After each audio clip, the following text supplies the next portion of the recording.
That's what we want. So there's so much at stake, guys. So much at stake. And Florida's been so hard hit. Um, I think that we're dealing right now with four crises that have all happened at the same time. We're dealing with this coronavirus, this pandemic, right?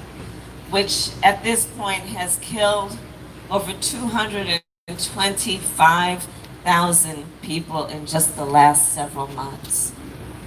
People who tragically, in many cases, were alone because of the nature of the virus, couldn't have family with them to hold their hands in their last hours and minutes on earth. This pandemic that has afflicted 9 million people in our country, who, by the way, will likely experience long-term health impacts. Doctors are talking about things like lung scarring.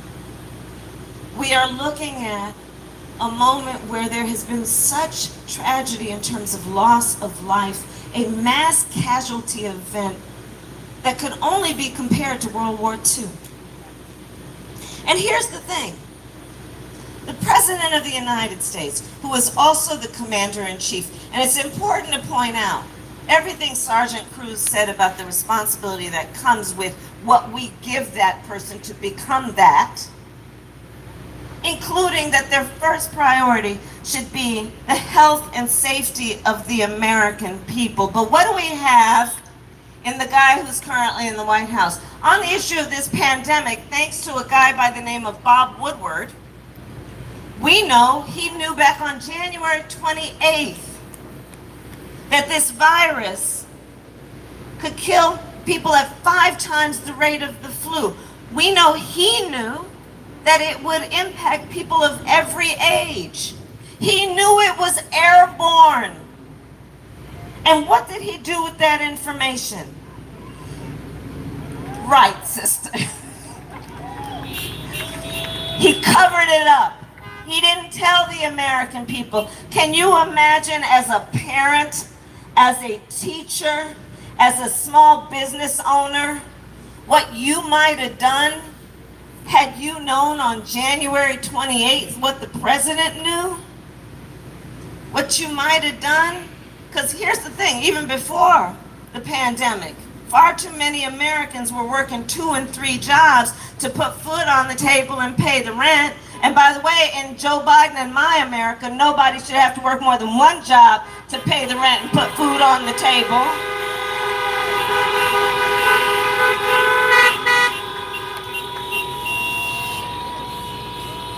How people might have prepared. How people might have prepared, knowing that even before the pandemic, most families don't have even $1,000 in savings. And if folks had known the predictable, which is that we might have to isolate, we may have to shut things down for a little bit, people could have saved up. How people could have prepared. Buying an extra couple rolls of toilet paper. But they sat on that information. And now, in the midst of this public health crisis, Donald Trump with his boy Bill Barr are in the United States Supreme Court suing to get rid of Obamacare, the Affordable Care Act that President Obama, together with Joe Biden, brought to America and covered over 20 million people, including people with pre-existing conditions. Honk if you know somebody with diabetes. Honk if you know somebody with high blood pressure. Honk if you know somebody with breast cancer or lupus.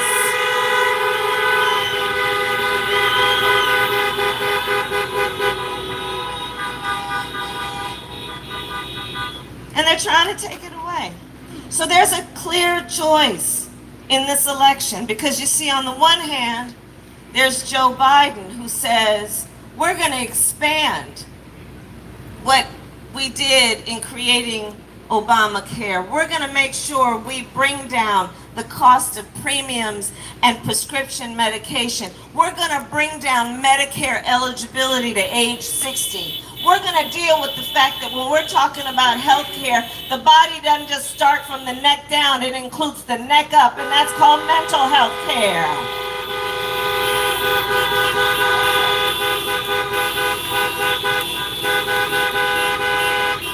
A clear choice in this election.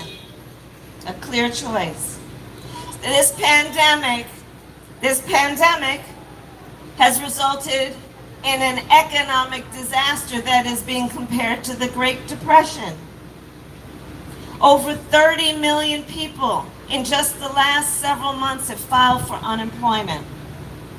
Here in Florida, 1 in 9 households is describing their household as having been hungry.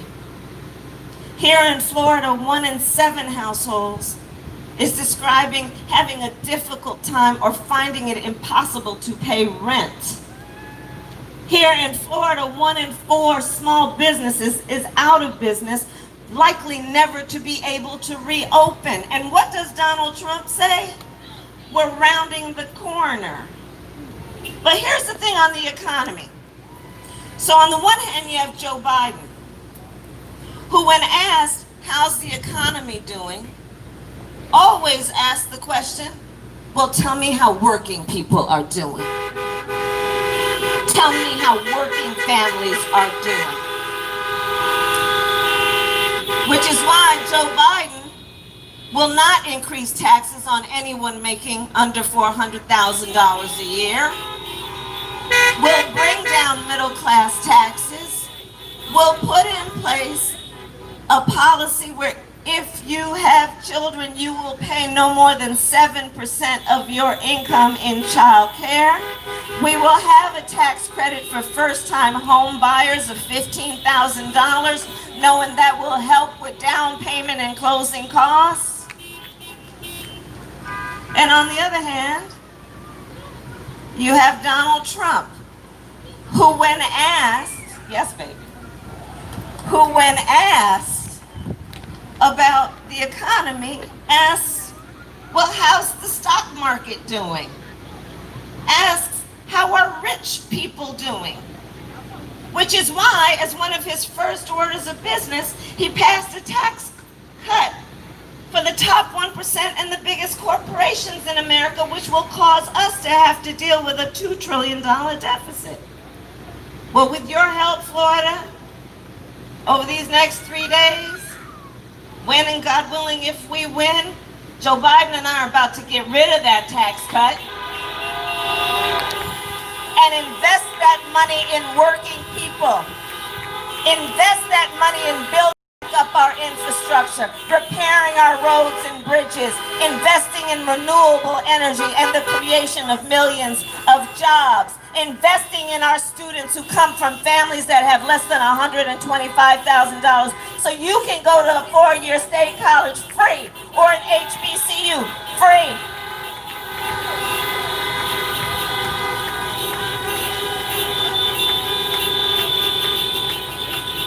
The crises we are dealing with includes a long overdue reckoning on racial injustice in America.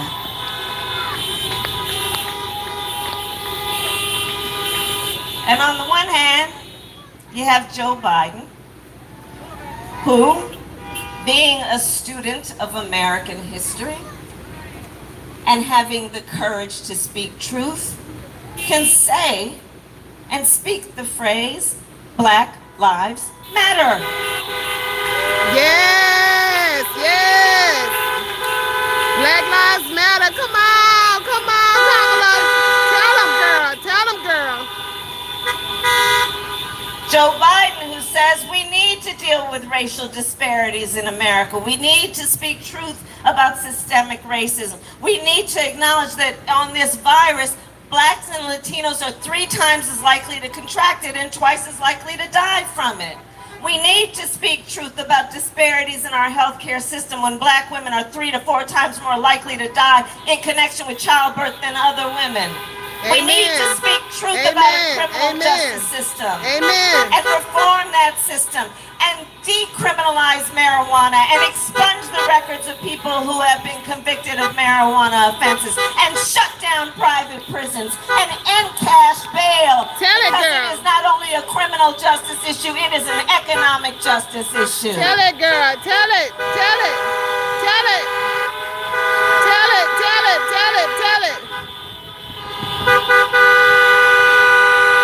On the other hand, you have Donald Trump, who took a debate stage in front of 70 million Americans and refused to condemn white supremacists, who then doubled down and said they should stand back and stand by. And let's be clear, this is part of a pattern, because remember, he came in office questioning the legitimacy of the first black president of the United States. Remember, on the issue of Charlottesville, where folks were peacefully protesting racial injustice, one young woman was killed. And on the other side, there were a bunch of neo-Nazis wearing swastikas, carrying tiki torches, spewing racial and anti-Semitic epithets.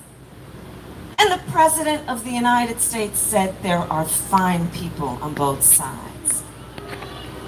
A President of the United States who came into office calling Mexicans rapists and criminals, put as his first order of business a Muslim ban in effect. We don't want that in the President of our United States. We deserve better.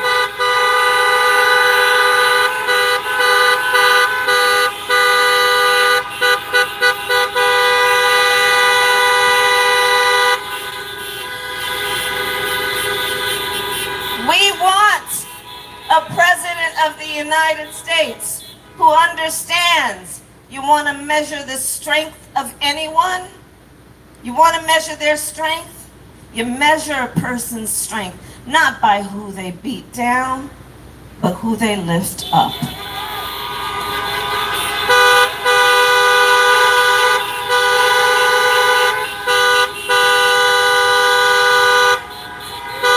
And we are in the midst also of a climate crisis. It's hot. And it's getting hotter.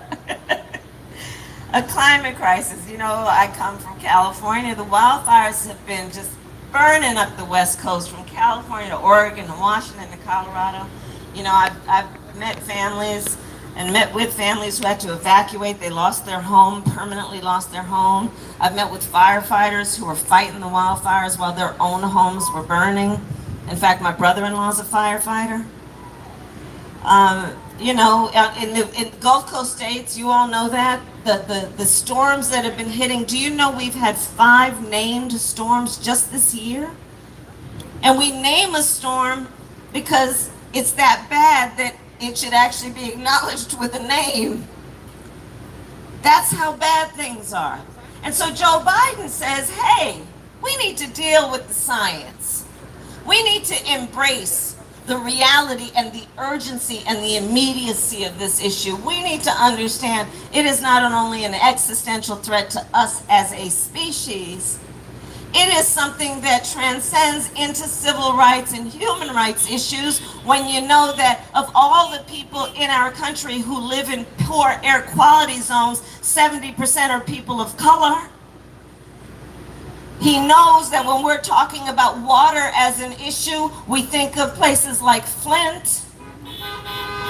And Joe says, let's deal with the science, but do it in a way that we also see an economic opportunity for the creation of jobs. Investment in renewable energy, investment in solar and wind. On the other hand, you have Donald Trump, who, I kid you not, when asked about the wildfires in California, and the question went something like, Mr. President, you know, these wildfires are happening. The scientists are telling us that there are extreme changes in the climate, that there's a connection also with human. The President of the United States responded by saying, Science doesn't know. The President of the United States. Well, here's the thing, Mr. President, science does know, and so does the leading science magazine that endorsed Joe Biden for President of the United States.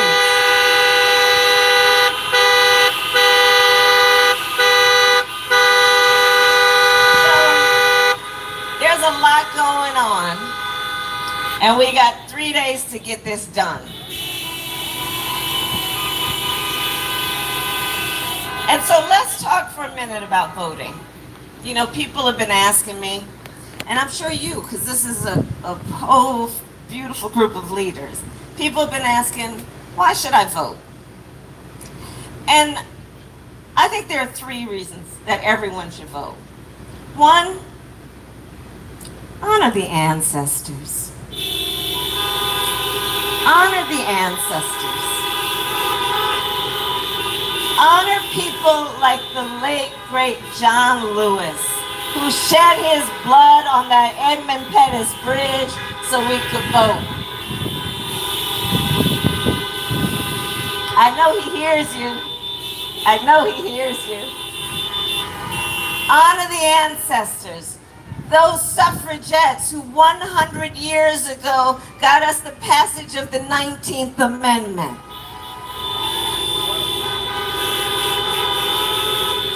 But let's always speak truth. Black women couldn't vote until 1965, so there is that.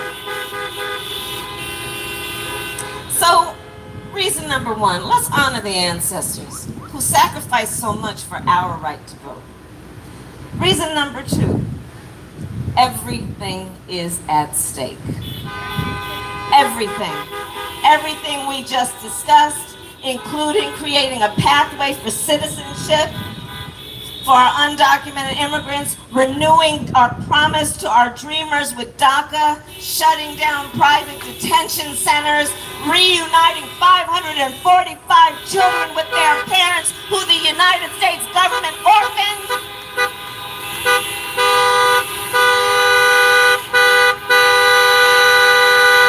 There's every reason to vote in terms of what's at stake.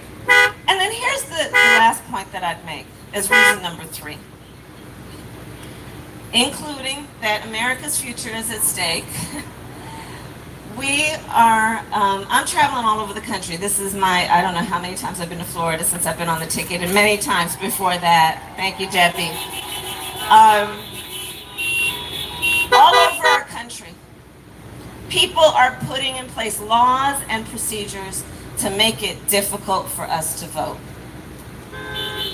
making it confusing to vote. You know, purging voter rolls, passing laws to suppress the vote, picking up drop boxes. I was in Houston yesterday, a county of 11 million people with 1 drop box. Trying to make it confusing in different places in Florida, different days, right? Different envelopes you gotta fill out and who's gonna sign them. The President of the United States who took the stage at the debate and openly attempted to suppress the vote. So here's the thing. When we look at where we are in terms of these powerful people who are trying to, and we're not going to be distracted by what's at hand. We're not going to be distracted by the stakes. We're not going to be distracted. We know what we have to do.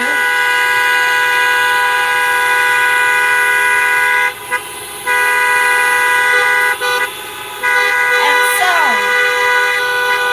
here's my point. Here's my point.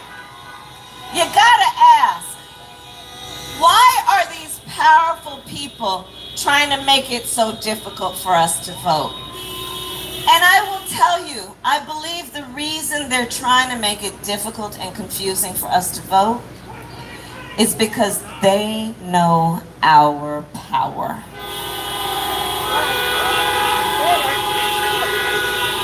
They know our power. They know when we vote, things change. They know when we vote, we win. They know our power, and let us not ever let anyone take our power from us.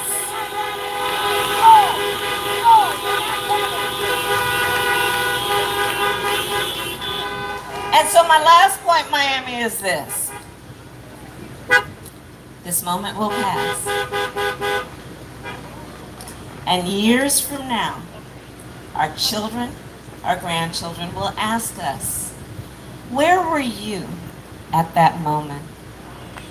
And what we will tell them is so much more than just how we felt. We are going to tell them what we did. We are going to tell them we organized, we mobilized, we stood in line,